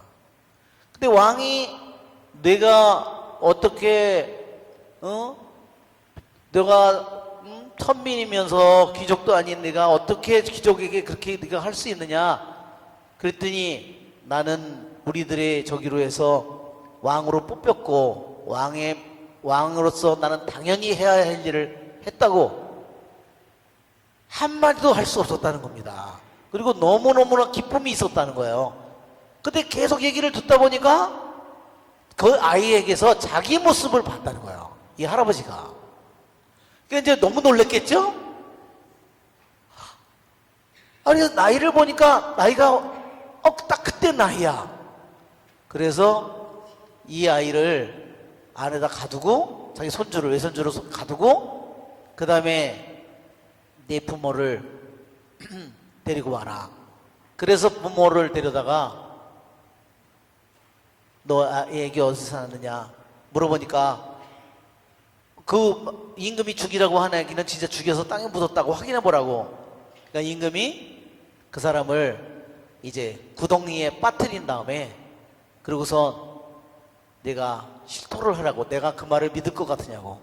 그러니까 모든 것을 다 발표했다는 거죠. 그랬는데 이 아스티아게스라는 임금은 누구에게 화살을 돌렸냐면, 이제 자기 신복인 부하 장군 있잖아요. 걔에게 모든 분노를 쏟았다는 거예요. 그래서 어떻게 했냐면, 내가 이렇게 외손주를 찾은 이날에, 이것은 분명히 하느님께서, 말하자면 하늘이 나에게 좋은 기회를 준 거다. 그러니까 네 아들을 보내라. 그러면 같은 또래 아들이 있는 거예요. 네 아들을 보내서 이 아이가 같이 동무도 하고 이 아이가 제사를 지내는 거, 그래서 하늘의 신께 제사를 지내는데 도와주라고. 그렇게 말을 해서 이 신복인 장군은 자기 아들을 보내는데 그 아들을 죽였어요. 왕이 죽여서 구워가지고요 파티를 열었는데, 왕이 그 신복인 장군을 불러다가 그 고기를 먹였어요. 예. 그러고서 자기 신복 장군에게 물어봤대요. 맛있었느냐고. 아주 맛있었다고. 그러면서 부하들을 시켜서, 야, 소쿠리 쟁반을 가져오라고. 쟁반에 머리하고 손발이 있었다는 겁니다. 손발을 보여줬다는 거예요. 근데 이 신복인 장군은 어떻게 했냐면요, 아무 표정을 나타내지 않았대요. 얼마나 정말 치가 떨렸겠어요. 그렇죠? 그렇지만 자기가 정신을 차려야 된다. 그래서 자기는 그날부터 복수하기만을 꿈을 꾼 거예요. 정말 이 이야기를 들으니까 정말 너무 소름 끼치는 거예요. 예, 결국은 그래서 이제 고레스가 페르시아의 이제 말하자면 지도자가 됐어요. 더 성장을 해서 페르시아의 지도자가 됐는데, 왜 그렇게 됐냐면 다시 그 꿈을 해몽한 사람한테 물어봤답니다. 어떻게 해야 되느냐 그랬더니, 꿈을 해몽한 사람이 그랬대요. 이미 당신의 왕국에서 당신의 외손주가 이미 왕 노릇을 했고, 게임으로 왕이 됐고 실제로 왕으로서 다스렸기 때문에 이 꿈은 이제 풀렸다고 그랬대요. 그러니까 왕이 신난 거죠. 그러면 이제 꿈이 다 이루어진 거구나. 이제 저주도 끝났구나. 그래서 이 손주를 페르시아에 그냥 보냈는데 거기서 지도자가 되어버린 거예요. 그랬는데 이 신복인 장군이, 자기 아들을 잃은 신복인 장군이 원수를 갚기 위해서 계속 왕에게, 이 벨사살 왕이 잘못하는, 이 아스티아게스가 잘못하는 모든 것들을 갖다가 반감을 가지고 있는 사람들을 다 포섭을 한 거예요. 그리고 나중에 반란을 일으켰는데, 그래가지고 결국은 그 토끼 있잖아요. 야생 토끼. 토끼의 안에다가 거기다가 비밀 메시지를 써서 보낸 거예요. 왜? 거기 국경에 수비하는 그 사람들은 다 누구예요? 메디안 군사들이잖아요. 그러니까 그 토끼를 안에다가 그거를 말하자면 집어넣은 거예요. 살아있는 토끼 안에다 집어넣은 거죠. 그래서 이제 말로 보낸 거예요. 이 토끼를 받자마자 안을 갈라보라고. 그럼 거기에서 나온 거예요. 언제 무슨 일을, 반란을 일으켜라. 그러면 내가 여기서 같이 일으키겠다.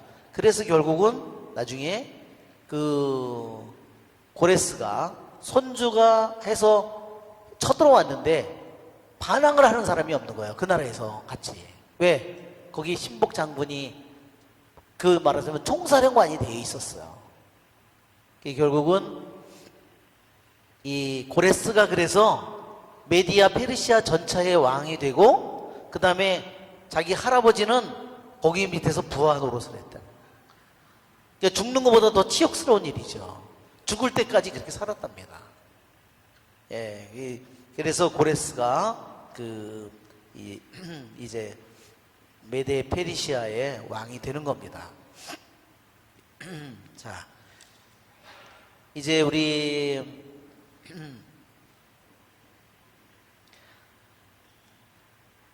자, 18절.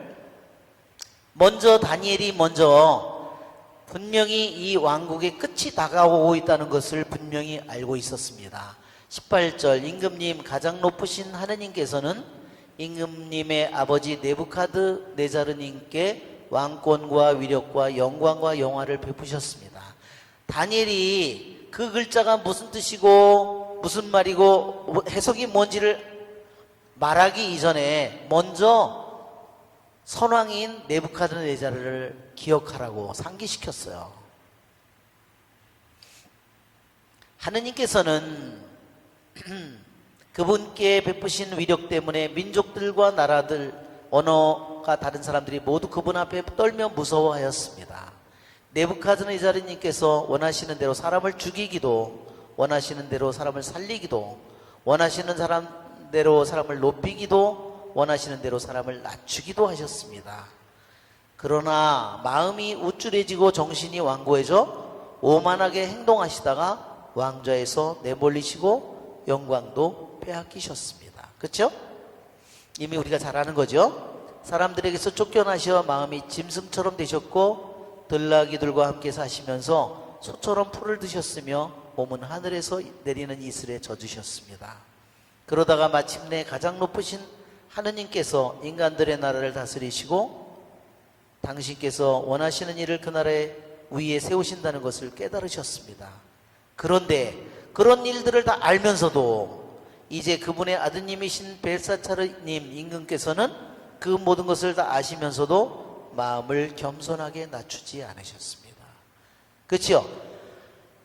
모르면서 그런 죄를 지었다면 용서받을 법도 하고 또 책임도 덜 지겠지만 벌도 덜 받겠지만 그 모든 것을 알면서도 이것은 일부러 그런 거죠. 오히려 마음을 낮추지 않으셨을 뿐만 아니라 오히려 하늘의 주님을 거슬러 자신을 높이셨다. 하늘의 주님보다 자기 자신을 더 높였다는 겁니다. 그게 뭐냐? 주님의 집에 있는 기물들을 임금님 앞으로 가져오게 하시어 대신들과 왕비와 후궁들과 함께 그것으로 술을 드셨습니다. 예, 이것은 하느님의 기물, 하느님을 조롱한 거죠. 그리고 은과 금과 청동과 새, 나무, 돌로 된 신들, 보지도 못하고 듣지도 못하며 알지도 못하는 신들을 찬양했습니다. 이게 죄에 죄를 더한 거죠. 그러면서 임금님의 목숨을 손에 잡고 계시며 임금님의 모든 일을 쥐고 계신 하느님을 찬송하지 않으셨습니다. 여기에 목숨이라는 말은요, 말하자면 숨이에요. 여기 아까도 나온 것처럼 루아예요. 숨. 그렇죠? 임금도 숨이 떠나면 그냥 끝이죠? 네요. 임금님의 목숨을 손에 잡고 계시고 임금님의 모든 일을 쥐고 계신 하느님을 찬송하지 않았습니다. 네, 그렇죠? 우리들의 목숨, 우리들의 목숨의 숨을 쥐고 계신 우리 하느님, 우리들 모두의 길을 쥐고 계신 하느님을 우리는 그러기에 언제나 찬양하기를 원합니다. 그렇죠? 예, 한마디로 벨사차르는 하느님에 대한 온전한 마음이 아예 없어요. 하느님을 완전히 능멸하는 거죠. 그리하여 하느님께서 손을 보내셔서 저 글자를 쓰게 하신 것입니다. 그렇게 쓰인 글자는 문에 드켈 파르신입니다. 문에는 하느님께서 임금의 나라의 날수를 헤아리시어 이 나라를 끝내셨다는 뜻입니다. 그렇죠? 우리들의 날들도, 우리들 각자의 날들도 헤아려지고 있는 거죠? 언젠가는 카운트가 끝나겠죠? 드켈, 임금님을 저울에 달아보니 무게가 모자랐다는 뜻입니다. 프레스는 임금님의 나라가 둘로 갈라져 메디아인들과 페르시아인들에게 주어졌다는 뜻입니다. 그러자 벨사차르는 분부를 내려 다니엘에게 자주새 옷을 입히고 금목걸이를 목에 걸어주고 그가 나라에서 셋째가는 통치자가 된다고 선포하게 하였다. 바로 그날 밤에 칼디아 임금 벨사차르가 살해되었다. 아까도 얘기한 것처럼 강물을 돌려서 수위가 낮아지면서 그 성으로 들어가는 맨발로 절대로 들어갈 수 없었던 그 성으로 들어가는 통로를 그들이 찾아냈고, 그래서 군인들이, 왜? 그들은 술 취해서 전부 다 술이 만취가 돼서 떡이 돼 있는데, 그렇죠? 그래서 결국은 그걸 점령하게 된 겁니다.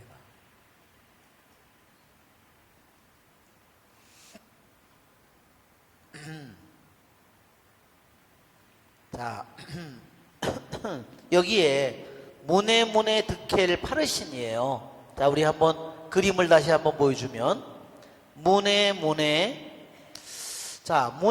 드켈 파르신은 분명히 여기에 보면 아람어는 문에, 예, 여기 있는 것처럼 문에, 또 문에,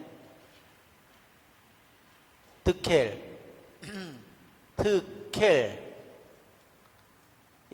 이렇게 그 다음에 이렇게 돼 있는데, 이거를 왜 못 읽었을까? 그 시체가 흐려서 쓰면 모를 수도 있죠. 왜 분명히 이것은 아람어였다는 겁니다. 근데 근데 왜 이 글자를 못 읽었는지는 자세하게 나타나지가 않아요. 그런데요, 왜 이 글자를 못 알아듣기 쉽냐면요, 이게 뭐냐면요, 문에는 뭐냐면 화폐 단위예요. 이 당시에 사람들이 사용하는 화폐 단위입니다. 그건 무슨 소리냐면, 문해가 득헬도 화폐 단위고요, 파르신도 화폐 단위예요. 그러니까 사람들이 이게 무슨 소리지? 자, 우리 성경에서 이런 거죠.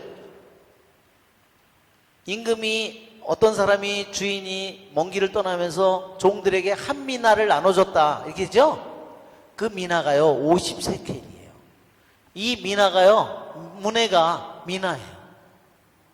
미나 50세켈이에요. 50세켈, 50세켈, 그 다음에 한 세켈, 그 다음에 2개의 반 세켈, 말하자면 이렇게 되는 겁니다. 그러니까 문해, 미나 50세켈, 50세켈, 한 세켈, 반 세켈, 둘. 아니, 반 세켈, 야, 이게 도대체 무슨 말이야? 그러니까 50세켈, 50세켈, 그냥 화폐 단위로 보면 50세켈짜리 동전 하나, 50세켈짜리 동전 하나, 한 세켈짜리 동전 하나, 반 세켈. 그러니까 뜻을 알아듣지 못한다는 거예요. 그러니까 그 사람들이 그냥 상식적으로 보면 화폐 단위처럼 보인다는 겁니다.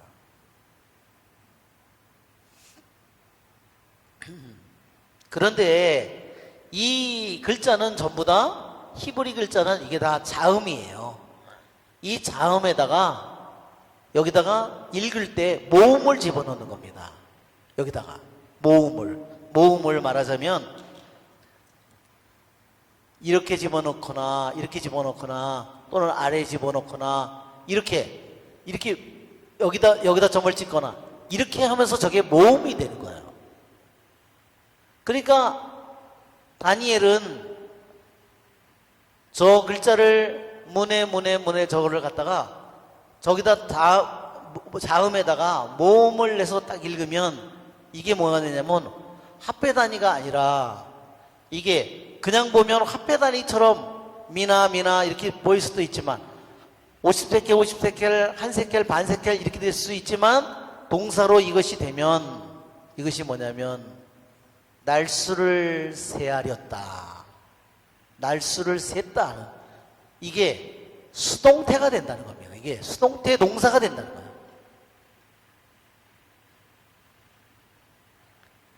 이거는 뭐냐면 숫자가 세워졌다, numbered. 이것은 물개가 재어졌다, weighed. 이것은 나라가 갈라졌다. 다 이런 뜻이는. 그냥 이것만 보면, 그냥 이 자음만 보면 화폐 단위처럼 문에 득헬 파레, 이게 뭐야? 무슨 의미인지, 죽어도 의미인지는 모르는데 여기다 자음을 넣어서 읽으면 이게 다 말하자면 수동태 과거분사가 된다는 거예요. 세워졌다, 날수가 세워졌다, 날수가 헤아려졌다, 무게가 재어졌다. 그러니까 주어는 누구겠죠? 내가, 너의 날수가 재어졌고 너의 무게가 재어졌고, 그쵸? 내 나라가 둘로 갈라졌고. 그것을 한 사람은 누구예요? 하느님이 너의 날수를 셌고, 하느님께서 너의 무게를 쟀고, 하느님께서 내 나라를 갈랐다, 그 말이죠. 근데 정말 이 말은 한마디 한마디가 다 정말 소름 끼치는 말이에요. 그렇죠? 왜? 모든 것의 날수를 헤아리는 분은 오직 하느님 뿐입니다. 그렇죠? 우리는 날수를 세지만, 우리는 이것을, 날수를 내가 결정할 수도, 뭐를 움직일 수도 없어요. 그렇지만 하느님은 날수를 세면서 어떻게 해요? 날수를 늘릴 수도 있죠? 히즈키야 왕한테는 예, 수명을 늘려주시죠? 그게 하느님의 날수를 헤아리는 하느님의 모습이에요. 제 생각에는 벨사살 왕도 훨씬 더 오래 살았을 텐데 이 죄로 인해서 단명한 거죠.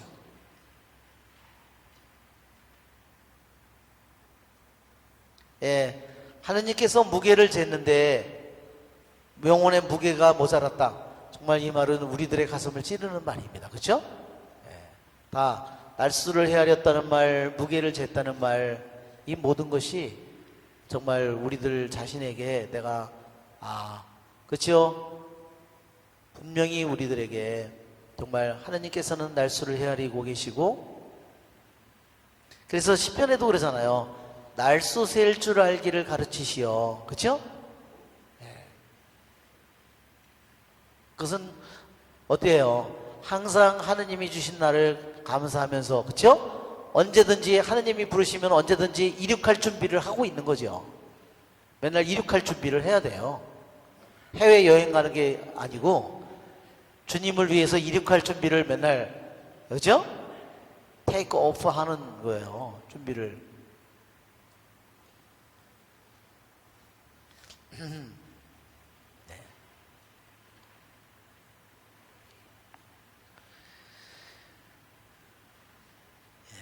정말 우리 문에 득헬 이 말은 정말 우리들의 마음에 정말 많은 것을 정말 단 두 개의 단어라 문에 득헬, 정말 짧은 말이지만 정말 우리들 자신에게 정말 주님이 질문을 하게 만드는, 내 자신을 깊이 생각하게 만드는 그런 말씀입니다.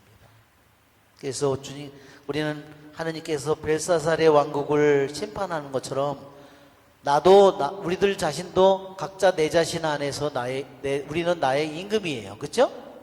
내가 시간을 사용하고 내 능력을, 내 돈을 사용하고 내 마음을 사용하고 분명히 나는 내 자신이 분명히 임금이에요. 나라는 영역 안에서 분명히 나는 임금이에요. 그렇죠? 그래서 정말 이 말씀은 정말 놀라운 말씀입니다.